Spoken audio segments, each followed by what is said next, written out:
Hey everybody, today we are going to be canning ground beef. I have been eyeing up this project for a very long time, and not only am I excited to try the process of canning meat, but also using it. Talk about the most convenient, quick, easy to throw together ingredient of a meal ever. Now we have so much ground beef. For the first time ever, we bought a full beef this spring instead of just a half. We've only gotten in half or less amounts. This year we went for a full beef and we got it in all ground form. This has been thawing in my fridge for 2 days, yet it is still quite frozen. Now when you're canning meat, you can put it right into your jars frozen. However, when you're canning ground meat, you want to try to brown it first. And that is because it creates a pretty dense mass, and you want to make sure that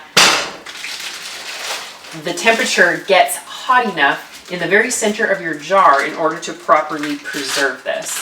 Like many other people, I was pretty disgusted at the thought of canning ground beef, or really any meat. But the more I kind of got interested in it, it started to intrigue me, and I realized that this is going to create so many awesome convenience meals for us in our house. So of course you can do something simple like tacos or sloppy joes, but you can also add it into soups, some sort of casserole, lasagna, anything like that. I think this would be great in.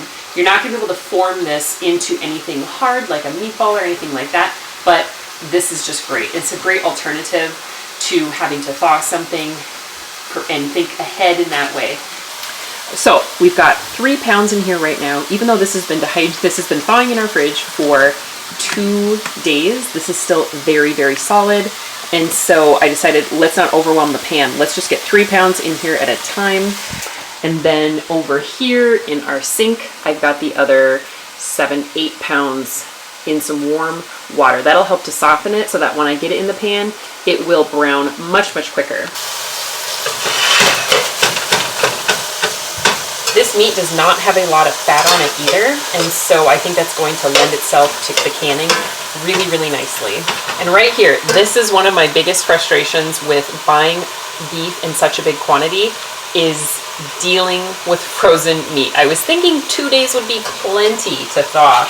However, it was covered, and I think I just underestimated how much sort of density there was in that meat, and it was all sort of working to keep, all of the pounds of meat were working to keep themselves very, very cold.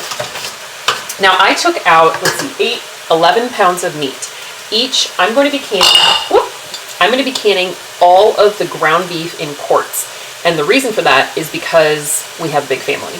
And so I read, from what I understand, each quart will take between 1.5 pounds and 1.75 pounds of meat. When I actually took my meat out, I used my kitchen scale.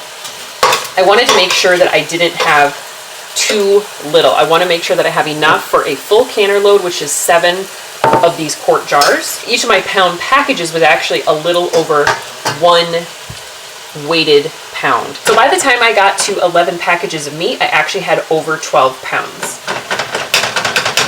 I'm just going to work in batches, browning that. I'm going to get the meat out of here very soon. Don't mind the dishes. And then I'm going to put this in the oven. And as the batches of ground beef come out of the pan, I'm going to keep them warm in the oven in this, because when we fill our jars, we want everything to be quite hot. So the meat, the liquid, and then the jars. The other benefit of browning the meat before you put it in the jar is that it gives it a nice flavor. So you can see it's kind of browning on the bottom a little bit, and then the meat itself is browning, and that is going to add really nice flavor. Now when getting ready for this project, sorry, the steam is going right by the camera. As I was getting ready to do my beef canning, I made a bunch of beef broth. Now when you can meat, you can can it in water, broth of some kind, or tomato juice. And I decided to do broth, which is extra exciting for me because I have so many beef bones for broth in my freezer. So not only am I clearing 11 packages worth of meat out of my freezer, but I'm also getting out 2 really substantially sized beef bone packages out of there as well. And so I made a really, really big batch of broth, thinking that I would want to make sure I had enough broth to can the beef. And then I would do some just plain beef broth I would just can some plain beef broth as well, whatever was left over. And as I got thinking about this project and the meat that I have in my freezer, I realized that I had a bunch of lamb roasts. Just like the beef, this is very high quality lamb. And I don't have a whole lot of experience cooking with lamb. The things we have made have turned out really nice. However, I really think that the process of putting this through the pressure canner will really make a tender result that we will really, really like. So we'll see how much beef I have left over. I'm going to can, of course, the meat and the beef. We're going to cube this. This is not going to be on this video. I decided that I would also brown the lamb because I want to try to get that extra flavor from the browning process. And then I'm going to use the beef broth to can this, except we're going to do this in pints, so we have a smaller amount in one jar.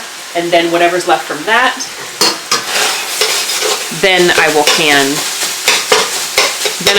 the broth from there. Now, if you're wondering why on earth would someone want to can meat, here are my reasons. First of all, we have a lot of beef right now.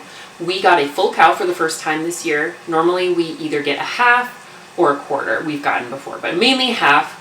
So that's a lot of extra meat. We even got ground beef, the whole entire animal made into ground beef in order to avoid bones taking up more space in our freezer.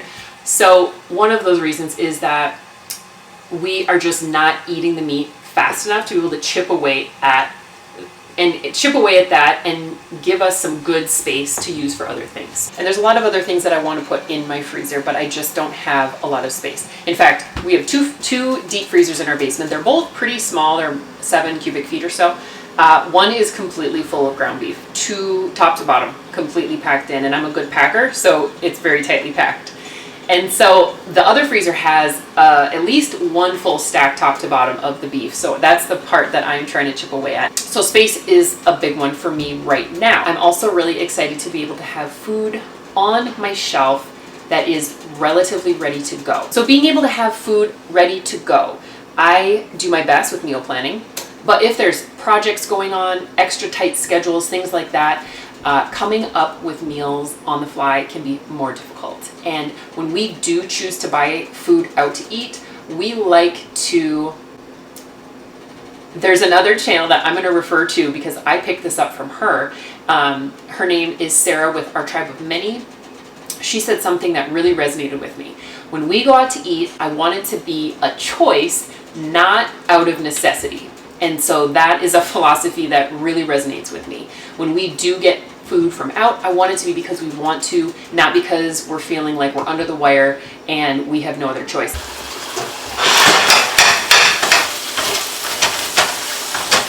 I, of course, can plan and take stuff out of the freezer and cook with that. However, it's really nice when I have options to use it in other ways. But convenience is a big one, and being able to utilize this high quality food that we make such a conscious effort to purchase, to be able to use it when we need the convenience of quicker food is huge to me. All right, so we've got all the ground beef completely cooked.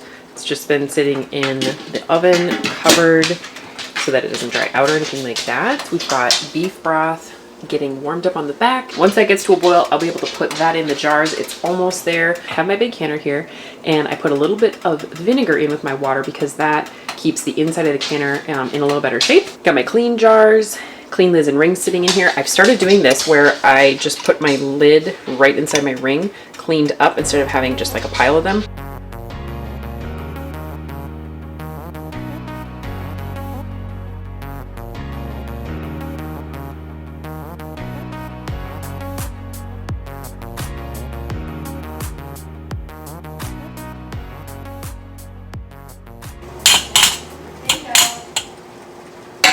I'm not going to pack these jars too tight. They do say to use an inch of headspace for both the meat and the liquid.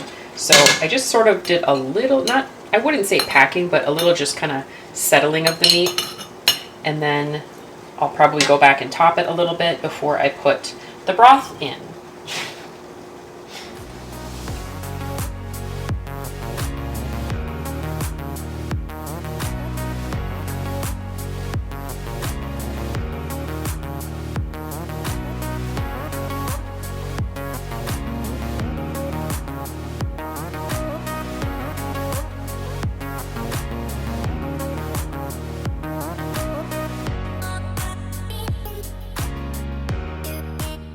Here I am getting the broth over the meat in the jars. I needed to be careful not to pour too much in too quickly because, as you can see, I had to wait for it to settle into the lower part of the jar. If I put too much in too fast, it would spill over every time. I then always go over and fine-tune my headspace. In this case, it is 1 inch, and I make sure that I debubble first before checking the headspace for the last time.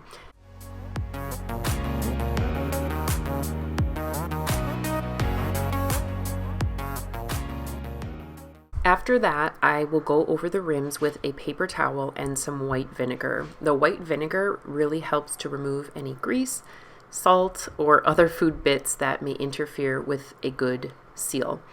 After that, all that's left to do is to get my rings and lids placed on the jars, secure them to fingertip tight, and load the canner.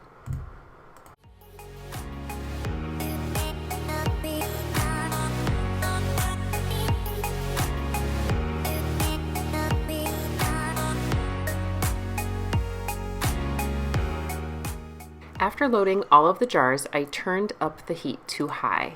We then allowed it to build up to a raging boil and vent steam out of the little pipe on top of the canner for a full 10 minutes. This is important so all the air inside the canner is replaced with steam. Then I will add this gauge to the steam vent pipe to start building up pressure inside the canner. Once the pressure builds to 10 pounds per square inch, according to my dial, I will start the processing time. After that is over, I will remove the canner from the burner and let it sit undisturbed while all of the pressure naturally leaves the canner. After that happens, I will remove the lid and let the canner sit for 5 minutes before removing the jars.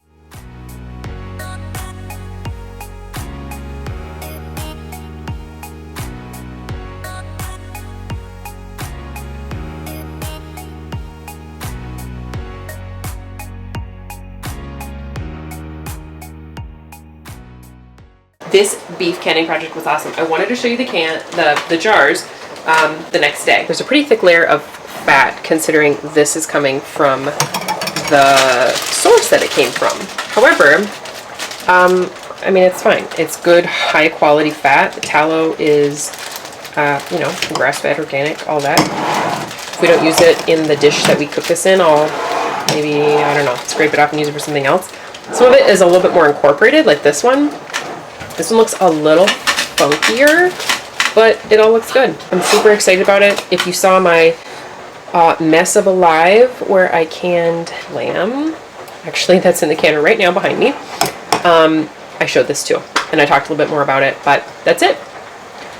Super excited to use it. If you want to see how our family is going to use this in recipes, subscribe to the channel because I can do that. And let me know in the comments too, if that's something that you specifically are wanting. I'm excited to try it. This is a new thing for me. Thank you for coming along this ground beef canning project with me. I really appreciate you sharing your time with me, and we will see you soon.